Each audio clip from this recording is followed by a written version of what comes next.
Hey everyone, this is Clark with DogHouse Systems, and we're going to do a little Starcraft strategy 2v2 sit down. This is me, I'm Bean, the red Protoss, and this is my buddy, lifelong friend of mine, Ender, the blue Zerg. Bean and Ender, a little Ender's Game shout out for the sci-fi fans out there. Alright, so, well, why do I feel qualified to do this? Well, anyone can watch my games and pick apart the multiple mistakes I make, and I'll point some out too. But we've been around the 2v2 scene for a long time, and I don't see a lot of 2v2 coverage out there in the real-time strategy world. It's always seems to be 1v1. So I wanted to bring a little 2v2 to this, and I love that stuff. Our claims to fame would be we finished 18th back in the day of Warcraft 3, the glory days, in their latter season, and unfortunately you had to be top 16 to go to the Invitational, so we didn't quite make it. We have a top 8 Diamond 2v2 finish in one of the Starcraft 2 seasons, and I have 1v1 top something or other platinum. Not quite as good 1v1. I just enjoy 2v2 more. It's more fun. Also, this was a unique game because normally we're on Skype together when we play, but this game, his girlfriend was sleeping, and so we were just typing to each other, which makes it a lot harder to coordinate, but you'll see some frantic typing thrown in throughout the course of this game to communicate. So what's going on here? Let's talk about the game itself. Scout early, scout often. I'm Toss. I like to scout on 9. It's nice. Scouting Toss is nice because of the regenerative shields of the probes. You can harass, a SCV building and run off and not lose the probe. My buddy Ender is going a very strong opening with Zerg. 15 hatch, 14 pool, 13 gas. We love doing this with the natural expansion that's protected on this map. Once his economy gets going, he'll be the muscle of our army here. So here I am scouting, and this proves beneficial. I mentioned scout early, scout often. I can't tell you how many times, if we draw a double random, I scout very early, because if they're both Zerg, it is not uncommon for double random both getting Zerg to both then 6 pool. If they're both Zerg, I'll scout super early, look for that double 6 pool. But you have to know what's going on early in the game, because otherwise you can kind of get blindsided later on a little bit and recover, but if you get blindsided early when you're vulnerable, you're done. And it comes in handy here.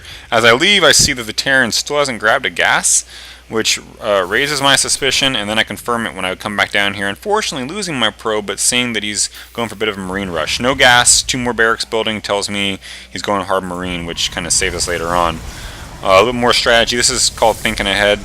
Putting this pylon on the edge here will allow me to warp down to this lower ground later on, so I can head up north through the map here, as opposed to having coming all the way out and then around. So here I go, type of marine rush. I just lost my probe. I see all this, and I know, yeah, bad juju. So that 3 or 4 rack barracks early marine rush is tough stuff. My buddy, in immediate response to that, throws down some spine crawlers, as he knows what's coming, and then gets a baneling nest down here in a little bit to melt those lings. Here I am, not using my chrono boost like I should. There we go. That's good play. For now, I basically just go Stalker Ball. It's a good balanced, strong opening. Zealots against Terrans, they can get kited all day by Marines, so why even waste the energy building them, in my opinion? Just go right to your Stalkers. Let's speed this up a touch. Here we go, moving along. I like what our opponent here, this no skill, does. With kind of this wall against the rocks with buildings he was going to be building anyway. It's a pretty clever little move. He leaves an opening here so they can still get in and out if the rocks were to be broken down. They needed that, but I like what he did there. And here's his first warp in. Here he goes. He also has another nice thing here, long distance mining this other gas. I think ultimately getting 5 harvesters on it.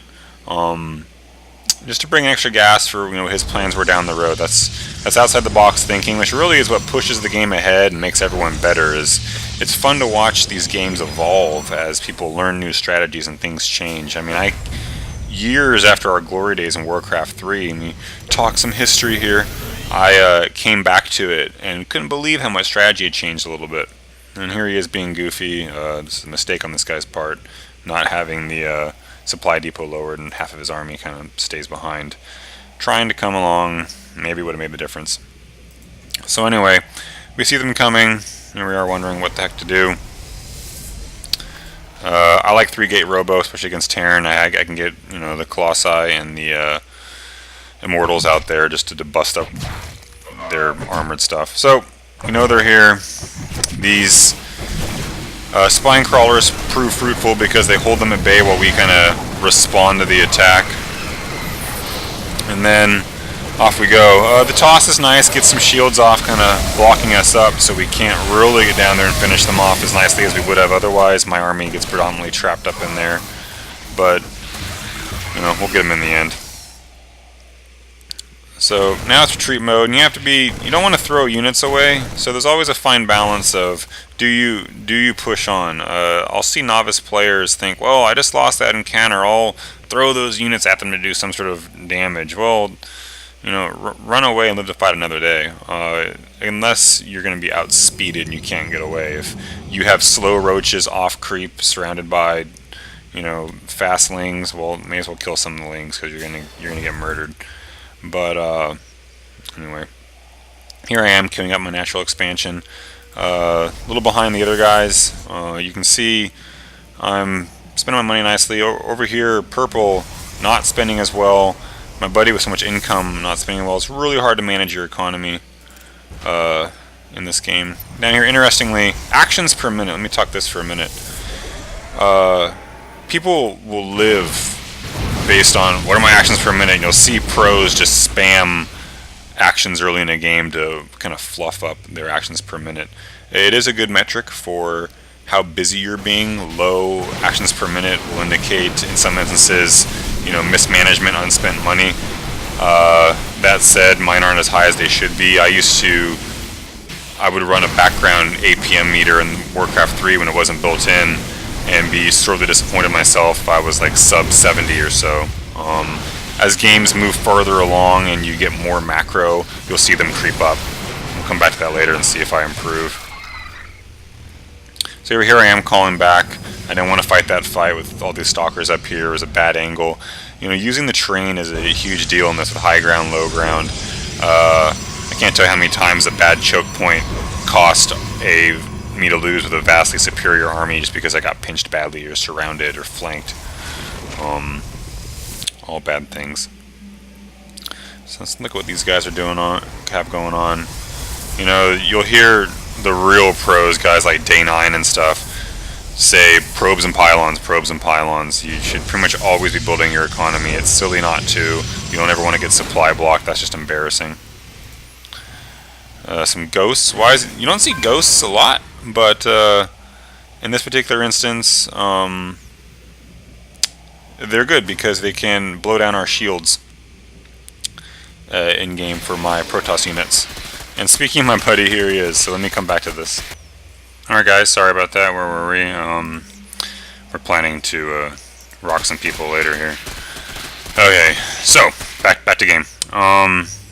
Clearing his rocks, grabbing this gold. I mean, I shouldn't have to say anything awesome about gold minerals. You want them, get them, have them. They're doing a really good job. We're being lazy right now. A couple mistakes we make. You will frequently, if you listen to our Skype conversations when we're playing, I'm always saying, dude, go scout, because he's got fast links, and that kind of fits into our style of play. Most of the games we win, we usually, I'd say like of our wins, 60-70% of them are kind of through a kind of control and lockout style where we dominate the map, we harass, we don't necessarily go in and crush. Now there we go, right? Lings ops at the other start areas expos is me saying, bro, go scout some stuff. We kind of control, lock down the map, and prevent them from being able to move, attack us, and just keep them so scared and pinned in that we can basically go macro and take over the map.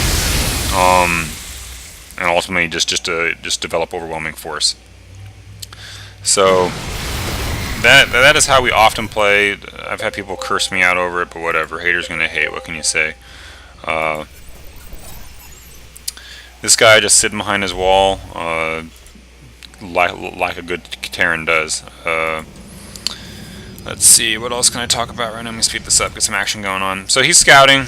Run around, leaving lings behind. Now he has lings on the towers, and so this sort of map control, spreading creep and map control is so integral for this game because if you see it coming, you can respond so much better as opposed to just getting blindsided and panicking in those first few critical key moments of a fight. Here I am, ping ping ping, bro, go kill.